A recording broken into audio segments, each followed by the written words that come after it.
Hello YouTube world, this is Logic Crazy and I'm Jonathan. Here's yet another tutorial on creating your very first Java chess engine. This tutorial will focus on creating mouse moves. If you recall, when I run this thing, notice this is how the graph looks. The moment I move, the screen refreshes. That's just a reminder that you can have the program set to the values would draw something else, but you need to refresh the screen to recall the draw thing to put everything in the right spot. And when I move the mouse, there's a repaint function that's called. Now what we want to do is, for instance, if I want to take this pawn one further up, I want to just be able to click and drag, or so on. Or blacks, I want to click and drag, and so that is the goal. So for what we need to do, we need to have an X and Y position that will be divided by the square size, so that instead of this being, 1,000 to 1,000 or some number of pixels over, it will turn into 7, 7, which would be the array location. And so we need an initial location and a destination location. So let's say from here to here, you dragging that, it would be interpreted as, maybe 6, 7, 5, 7. And that would be able to generate our move in the move notation that our engine generates and can make moves. So we need to come up with something that we can send to make moves so that it actually makes that move. So we need a start location, an end location, and we also need a current location based on exactly where the mouse is, so that when I click and drag, the mouse or the piece visually is no longer displayed here, it's displayed exactly where my mouse goes. So if you recall in Arena, not only do I want to be able to click at a certain piece and let it know where I go, but I want to exactly follow my mouse wherever that is on the board. Alright, so let's get started.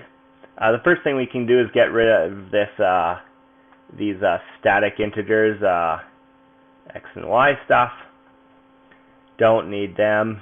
Those were for testing purposes that we had done in an earlier tutorial on mouse movements. Okay, but we need to come up with some static variables to make this thing work.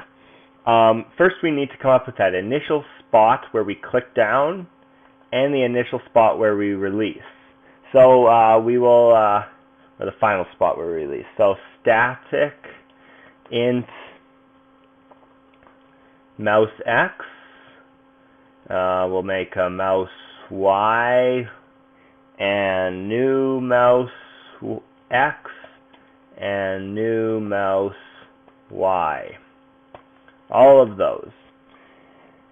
And we will, and so this could be considered old or initial or whatever, mouse X and Y. So this is where we click down. It will then set these to the current mouse position.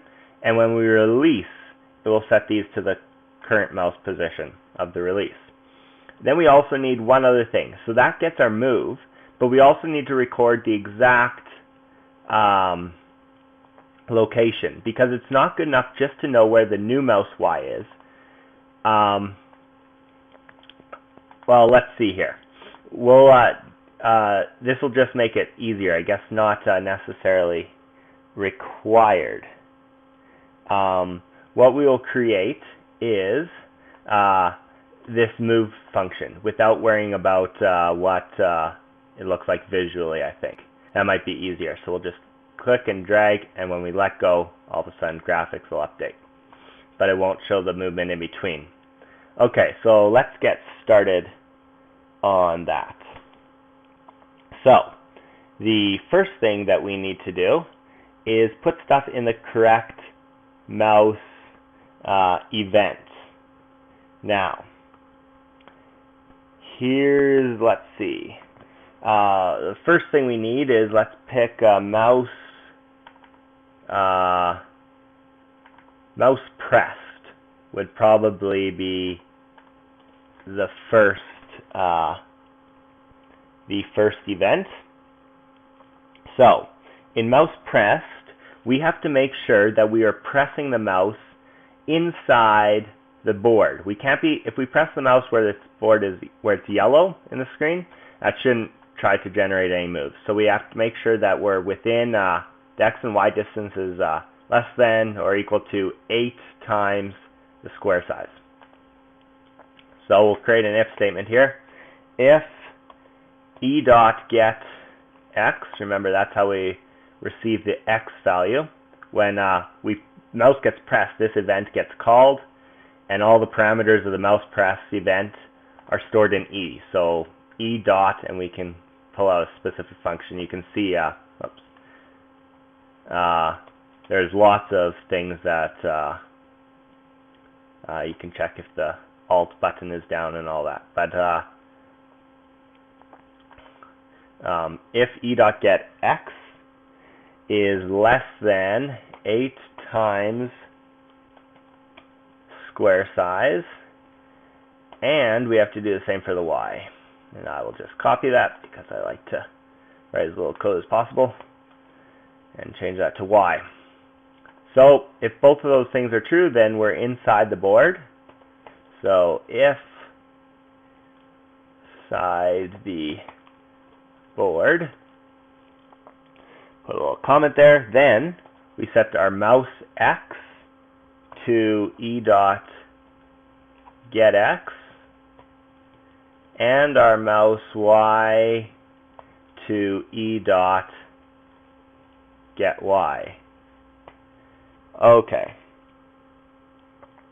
And then what we will also do is call in a repaint. Just for the fun of it.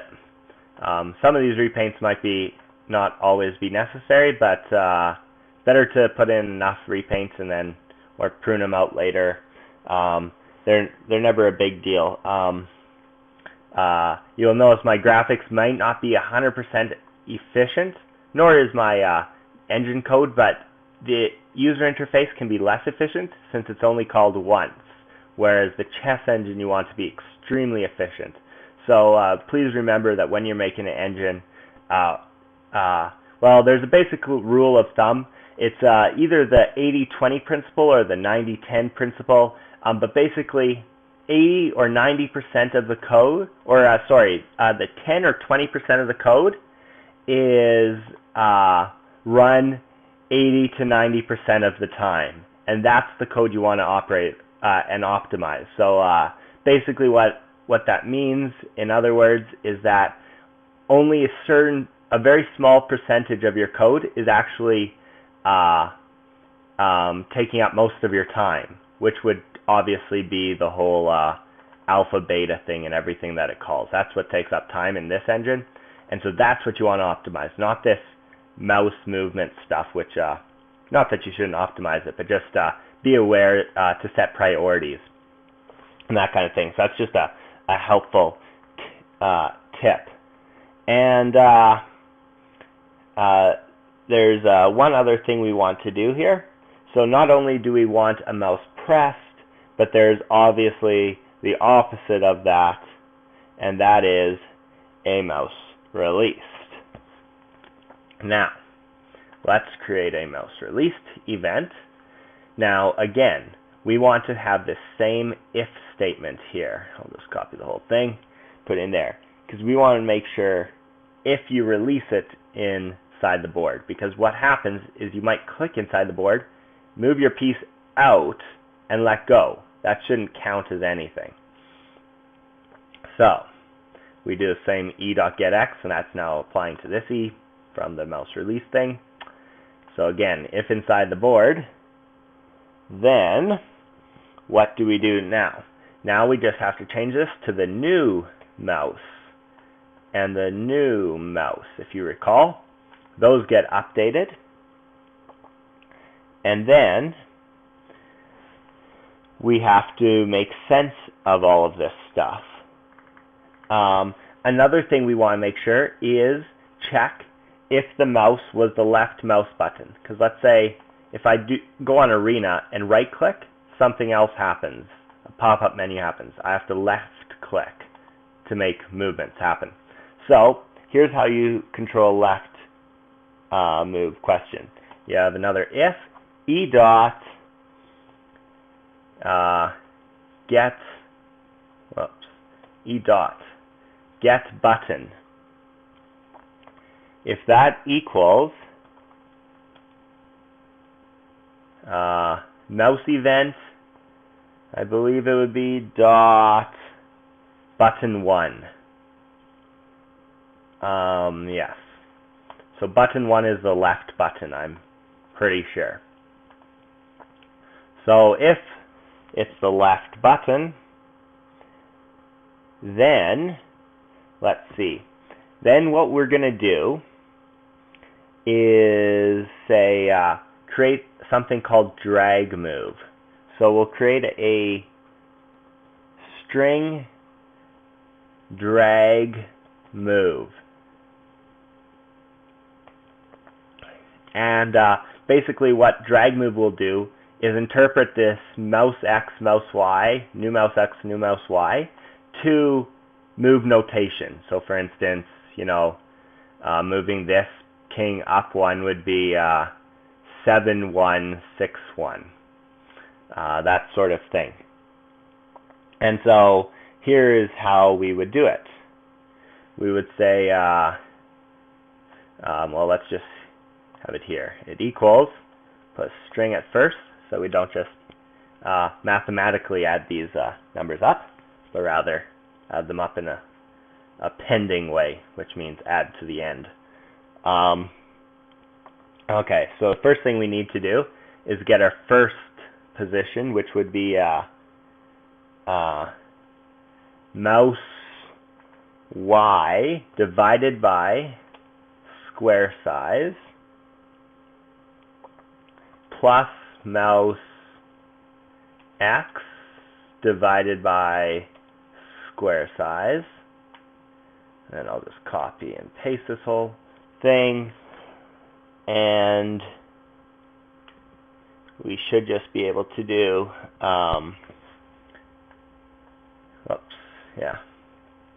new mouse Y, just going to copy that, and new mouse X. Put a semicolon on the end there, and there is our drag move. Now, we will have to come up with an exception. Remember, in our move notation, there was a possibility for a pawn to have a different notation, and that was with a pawn promotion. And we will also have to add castling later, but castling is more advanced because it requires a history. Had the king ever moved in the past kind of history, and so that's the reason we haven't focused on that yet.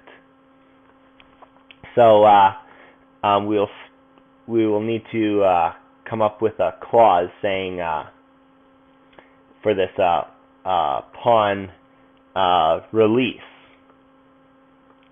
And so basically what we will do is have a question here. We'll have an if statement.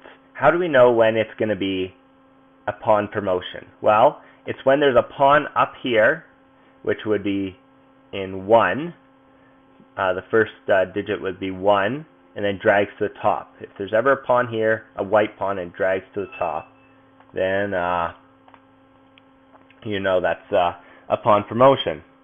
So basically what we have to say is if new mouse Y divided by square size equals 0, so the new one turns to 0. So if it gets dragged to the top row, and if this whole same thing again, this time it's not new, but it's just regular mouse. And if mouse Y, so the initial spot was at 1, but not only that, because that could be dragging a rook or anything up to the top thing. So we need to say another statement, and if there's a pawn at that location. If pawn, we'll put dot equals, if you recall, pawn dot equals, and then alpha beta chess dot chessboard, and the location would be, oops, mouse y divided by square size, and then followed by mouse x divided by square size. Alright, so in this case, we know it's pawn promotion. So if all this, oops,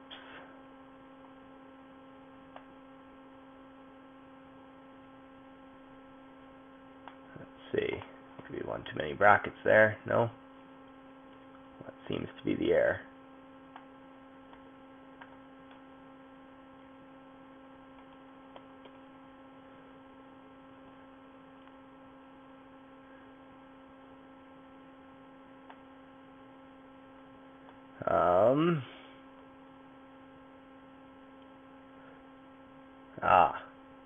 This is the wrong divided by symbol. There we go. I'm not sure if I've done that mistake before.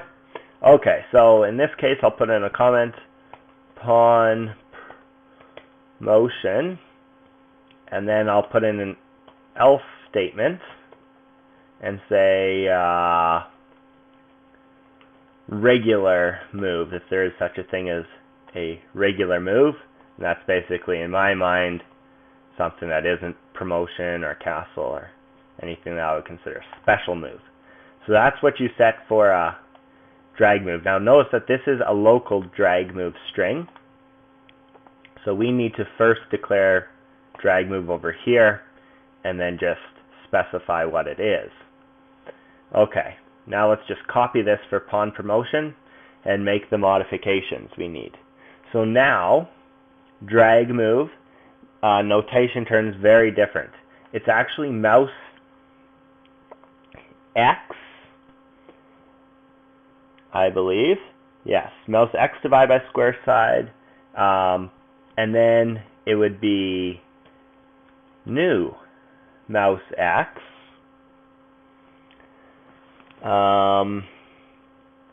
Just trying to think what our notation was.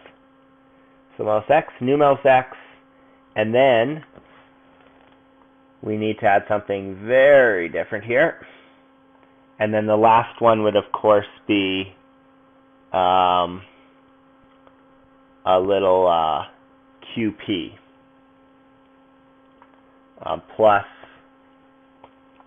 QP. Now I'm making this a Q. I'm just assuming for now that that there will be a queen that will be promoted to a queen, since that's the most common. Later on we'll create a little dialog option with 4 buttons, you know, a knight, bishop, rook, and queen, and you can click on it and it'll set that character to the appropriate character. Okay, so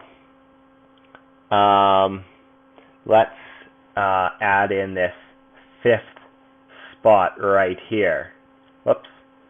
All right, right here. Okay, so it would be, again, alpha beta chess. This is whatever we're capturing, remember? Dot chessboard. And we will just copy this for the sake of convenience and modify it. Instead of mouse, it's the new. And it's the new. Now we have come up with a drag move that should hopefully be the correct notation. So we can drag move, we've converted a mouse movement into move notation. Now we have one more thing that we need to do. And that is sort of make the move. but it's a little fancier than that. Let's see.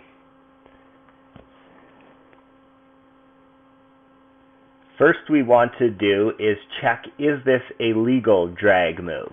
Now, how do we do that? Let's say I called a drag move from here to here. Now, hopefully the variable drag move is correct. Well, let's actually stop both of these.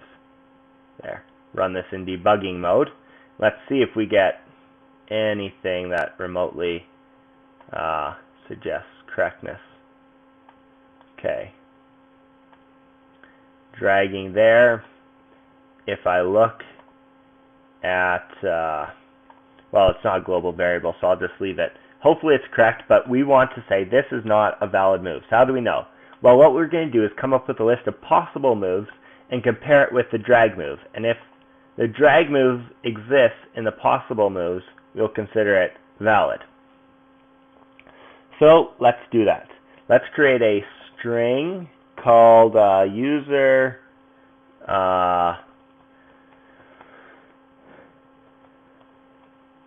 possibilities. I hope I spelled that right. Looks okay. Okay, now we say if user possibilities dot replace and we will replace drag move with emptiness. So we will, every spot we find drag move, we will replace it with emptiness, and we'll get the length of that. And so if it's a valid move, it will get rid of a section of 5. And so it'll be less than user possible moves possibilities dot length. And so that would declare if valid move will be my comment here. So if it's a valid move, then we would do alpha beta chess dot make move, and the make, oh, it already did it, puts in drag move. That is basically how you create, now there's an error here. So it has a problem here. I have to set user possibilities to alpha beta chess dot possible moves. There we go. That is how we do it. And if so, make a move. And then, of course, it will repaint, which is what we want. Let's see what happens. I'm not exactly sure. If I click and drag, we get errors. I see the error here. Okay, here's what we need to change. We are running into an index out of range 4, which is really the 5th character if you start at 1. And the problem is in this drag move right here, the regular drag move, I need to add whatever was captured. And that is basically this whole new mouse Y, new mouse X spot here, I believe. So if I put in a plus there, and then if I run it, I now make a move, and it moves. I make an invalid move, it doesn't. Make another move, another move, another move, capture, and promotion, and just start destroying stuff. Now if I capture the king, I don't know if there's an error, no. You'll notice I can't move 3 up, I can move 2 up though, and I can't move 3 up, I can move 1 up, and so on. I can't capture and all that fun stuff. So that's basically how you set up. So that was our error right there. Alright, so until next time, enjoy Java.